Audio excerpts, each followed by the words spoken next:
Most people in life are trying to figure out, how do I make a life worth living and retirement worth having? In my lifetime, I know who is who by how they treat me. I also know what is socially appropriate based on the context of a situation. Many players in the community where I'm currently residing or hanging out don't seem to know that intelligent people, educated professionals, have a way of immediately assessing a situation, immediately sensing a person, and immediately grasping whether or not the conversation is worth having or not. You see, in life there's always a player who wants to rise up, and that is perfectly right. We live in America, and we have the right to raise ourselves as high as we can possibly go with the help of loving friends, family, colleagues, and professionals who know how to do that. But we don't have the right in America to steal paperwork, to tear down a person's posters unless it's expired, to remove something inappropriate unless it's in the eyes of children, and sometimes there are children on buses listening to the most profane conversations of college students who are so not cognizant of a child being present. I've certainly seen many young mothers from the community on buses. It's appropriate. But I also observe wonderful moments of parenting and then difficult moments of parenting when they lose their cool because no one is teaching them how to parent, and they're not educated enough to think, maybe I should read a book on parenting so that I produce a child who will reproduce results in their life that will allow me in my old age to be loved on, cared for, and protected from the vileness of the world. When I talk like this, maybe I talk like a politician. When I talk like this, maybe I talk like a mentalist who makes a lot of observation. With a journalism background, it's pretty natural for me to do that. Maybe I talk like a culturalist who lived abroad for a long time and had to study what people did and said and how they worked in order to fit in order to accomplish a goal, in order to get raises in my employment, in order to produce a loving partner of many years and openly to parent a child that did not come from my loins. I'm a man who's done all those things. At age 50, I deserve a little bit of regard and a little respect. What I find absolutely incredible is how rude and impolite a certain cultural subset that is living on the university is to older men. These young men from Arab lands think that they are above an elderly person who is an official American. I find it offensive. I probably shouldn't find it offensive because I don't know these young men from Adam. But every once in a while there's a player who wants to pretend that we're friends, pretend that we're pals. But so far, in this situation, I believe I've shared the story. That I was literally lying down in one of my safe spaces where I need to take a rest from all the walking that I do. And I go to a particular place which is sort of hidden and out of the way and nobody's difficult place. It shouldn't be a problem for any person or any employee or any landowner that a young person or an old person needs to take a rest for a few minutes. It's really a vile act of criminality to deny a person a chance to sit down in a safe place where they feel safe to do a few things, even if it is to take a nap. The reality is that when people are traveling, they can't always race back to a hotel room. They can't always get back to their vehicle when they poop out, and the truth is some people don't have them.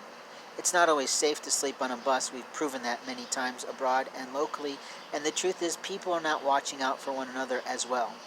They're more interested in playing games and taking things and putting things back and having a gay old time in their life instead of focusing on raising themselves up, improving their vibrations in front of the Lord God, and moving life forward in leaps and bounds on their own mental prowess, their own gifts from God, their own abilities in life. When I talk in a matter-of-fact way, I can't help it. It is my nature. I do talk this way. I have been raised this way by a military man, to think for myself, to involve other people to learn. And my father always had a mantra that was pretty straightforward, that there's only 3 ways we can learn in life. One is from our schooling and our education or our books that we read. 2 is from other people and their experiences and their life stories, and their willingness to share talent, skills, and opportunities with us. And 3, our own mistakes, our own life lessons, our own explorations of whatever it is that we long to learn. The truth is, everyone can be a lifelong learner, but we don't have the right to take people's intellectual property. We don't have the right to get onto someone's thumb drive. We don't have the right to delete files. This is called cybercrime. Police officers are allegedly supposed to be researching these things, investigating these things, and preventing these things. They are not supposed to be engaging in attacking people's lives just because they feel they have a moral high ground. They only have a moral high ground if God themselves, God Himself, God herself, was seated right next to that individual saying, "This is what I'd like you to do for me." But what we know when we take the covenant is that we're supposed to do things in remembrance of Jesus Christ. Doing things in remembrance of Jesus Christ do not involve hate crimes whatsoever. I don't ever recall hearing a story out of the living word of the Bible or any other aspect of the living word like the Quran or any other aspect of living history like Confucius's works or his Mencius, his follower, to hear someone say, "Now, go into the community and you spread hate, gossip, and defile the name of the Lord.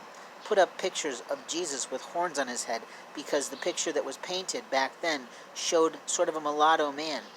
They did that to allow the Moors to rejoice in Jesus' skin coloring, and well, as to allow white men to be okay with the fact that historically we know pretty well anthropologically that Jesus came from a Moor background of some kind. Now, Moor is a very old word, but I am from a very old century in the world. And when I know that is because of how my father did history about our family. He researched and investigated that. He loved those things.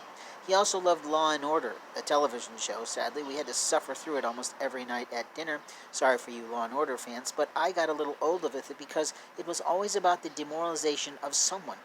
It was never raising my vibration to watch those things. I had a sibling that loved to watch with him, but they created a relationship that way, watching television together, as my mother and father created in me an interest in the arts and other things by schlepping me along when I didn't want to go, kicking and screaming, to cultural events, orchestra things, operas, I believe, but maybe the opera came along with my first girlfriend in college, but the real girlfriend, I should say. But the reality is that in life we have moments of time to let ourselves be educated by new experiences. New experiences do not involve stealing people's papers and trying to utilize them for our own life. Yes, we do a lot of research when we write a paper. We gather other people's information, we put it into our work, and then we cite the sources. But we don't have the lawful right to walk somewhere and create fraudulent efforts on someone else's educated abilities. These are the things of today's world.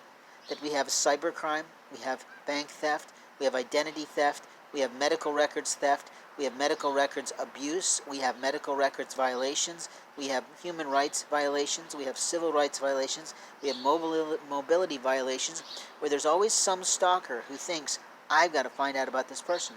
You want to find out about someone? Pick up the phone and call them.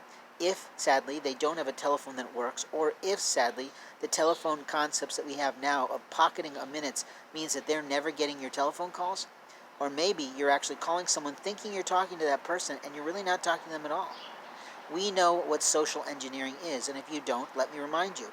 Social engineering is when our telephone companies say, "Can we record your voice?" And then they take our information, they provide it to a federal government agency of some kind, some aspect of authority that can then cut and splice your words together to make it sound like you are having a conversation with an individual, when really all you're getting are bits and pieces of words that have been schlepped together by a computer. Now, schlepping is a word that covers a lot of things, but it means to carry. It also means to connect. The truth is, when you want to connect with a human being, you don't send them a text message. You don't send them a lengthy email as if that's going to fix it, or resolve it, or end it. You can in some cases if there's a real problem, but sometimes people make mountains out of molehills. They want to create the drama in their life so that they have something to talk about, something to gossip about, something to put out there. The problem is that when they do that, they might be damaging a life because other people take it upon themselves to get involved in ways that is not appropriate and not healthy and not biblical. When there is a difficulty between two people, the Bible says very clearly, and so does the Quran, you must go to that individual in love and peace and honor and talk it out. Work it out. If that doesn't work, you take another party to try to make it work. Let me tell you, with the one I love most, I have tried this on every element of what the Lord has told me to do. I've tried to love it out, I've tried to piece it out, I've tried to talk it out, I've tried to get additional help to get it out, and all it did was make it worse.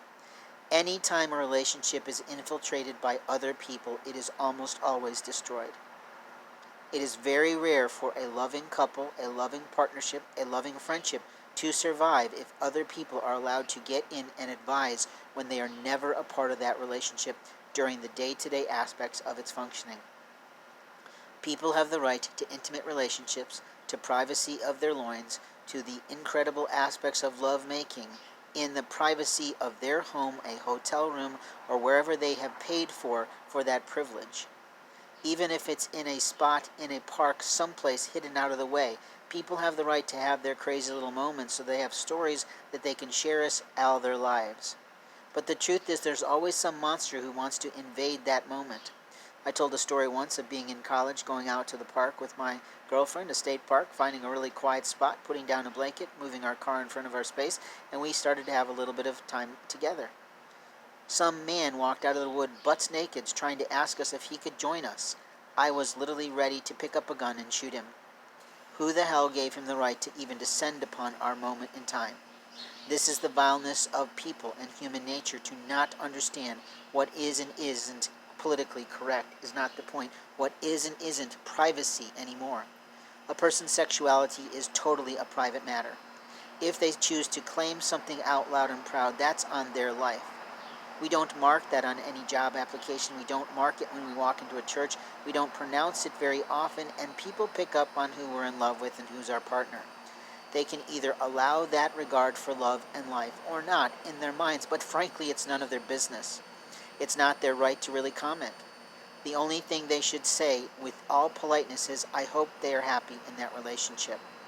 In truth, the other aspect of sexual intimacy is not something for discussion other than possibly on a public talk show where we're learning about different ways of making better opportunities in that area.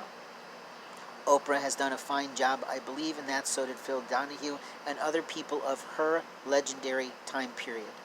They did a great job educating people on the various mores of the world. Today's life, however, is being infiltrated by an anti-American agenda.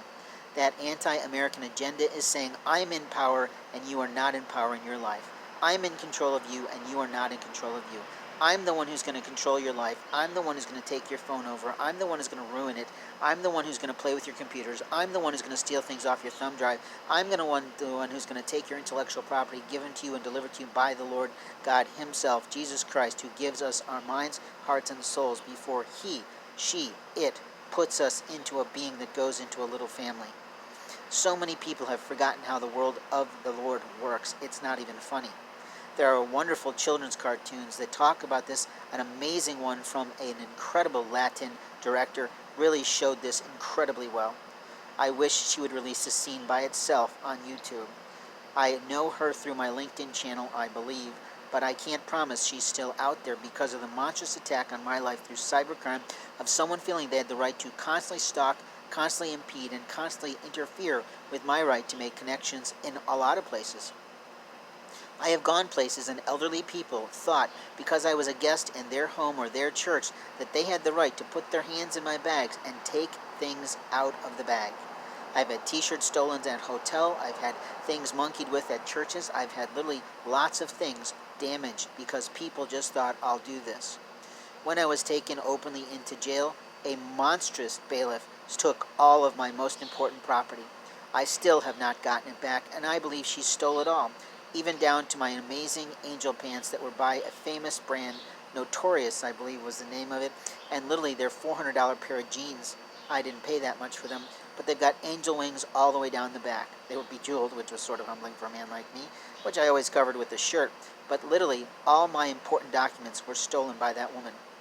When I was in jail, they monstrously put me in a room that left me alone. The woman Megan Andrews, who was a social worker allegedly at that time, in mental health at that time, thought that was best for me. It was not best for me. Thank God for Derek Prince Ministries and his books, which allowed me to read and enjoy the Lord's Word in a different way. He is long passed into spirit, but his legacy lives on. When I talk about these things, I'm telling you the truth. I could call them a number of things, but it is the absolute truth that those people who took my rights away even further. My body is no longer the same. I can feel that it's not the same. I know it's been damaged by that Muslim doctor who was there, and it is a vile act to allow anyone who is not of your religious predilection to participate in any physicianship over your life in any situation without your consent. There needs to be a set group of people that one can choose from, no matter who you are and where you are, being held or detained or contained. I believe these are human rights laws. We also have a problem with the internet that people are sort of changing the language of historic documents. The only thing we can ask from this point forward is that Congress take a photograph of those historic documents and place the real copy of those documents via a photograph on the internet, so they can't be tainted by people who want to change the laws and legalities. Psychological abuse does occur today. I know that it is not freezing cold right now. The sun is out and is warm, but my hands are literally on fire, frozen, because of a high pitch I'm hearing in my ears. Some people will just make fun of my video channel, some people make fun of my audio channel, but I want you to know that the psychological warfare is here today, it's here to stay. It's a brilliant thing that a lot of people run around with their headphones on, but it also makes them at risk to people around them who can say things, do things, portray things, and infiltrate their phone network. It was the whole point of the Kingsman film that I've talked about on regular occurrences, to make sure people are minding their ears. I have the right to not freeze. I have the right to not be harmed. I have the right to do these things, but so do you. When I talk about me, I want you to think always about you. How would it feel if this was your life? How would it feel if your bank accounts were messed with by a family member? How would it feel if your family member stole a phone number to someone you were seeing for the transition of your loving father into the spirit world during his dying days, and they took that phone number and called them and made a mess in your life? How would you feel if that person involved all other people in law enforcement to destroy your rights to life? How would you feel if sheriff were stealing all your property, everything that you own, and taking it to sell it because they decided to believe a lying person in a storage unit over the truth of your life? In these moments of time, I'm asking you, how would you feel? I'm saying stop playing around, stop lying to yourself, and get back to God's house. God's house is where you will end up in the end of your life. When you die and transition into the spirit world, where will you go?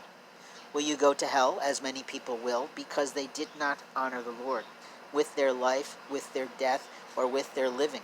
And it's sort of weird to say with your death, but if you're not prepared for that, how are you prepared for anything? Have you prepared your will? Have you prepared your life insurance policies? Have you prepared what will happen to your children if you don't put things together? There's always someone who wants to peek out a window and do things on a person's life. There's always someone who wants to lie about their rights, to call police because someone happens to be sitting outside enjoying the beautiful sunrise and the setting of the sun, wanting to not be inside in a stuffy place where he cannot control his space.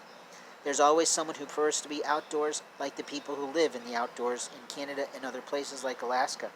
They love that life and they're put on television for it. But there's people who live in the city who feel the same way. They just prefer a different life. This community is wonderful for the number of outdoor pubs and seating, and it shouldn't matter what time of year it is for someone to be able to sit down in a pair of snow pants, sweatpants, or shorts to enjoy a backyard of a place that they will frequent regularly throughout their lifetime.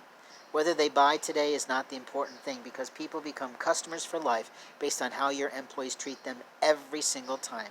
Whether they purchase or not, whether they bring a guest in or not, whether they just show a neighbor where they are, whether they talk about the place at all. A lot of referrals to places are happening because people are not in that store, but they're talking about your people and your restaurant, your cafe, your store, whatever it may be. When you see small towns dying, it's usually because of a couple reasons. Some monstrous family is buying up properties and interfering with people's right to make a living in small businesses, and also because people are going more and more online or out to the malls to just do all their shopping in one-stop shop. They don't want to mess with an employee who doesn't show them any regard and doesn't care about the rest of the community at all, because they're too young to understand how business development impacts every store there is in a community. In life, we have moments of time to talk about who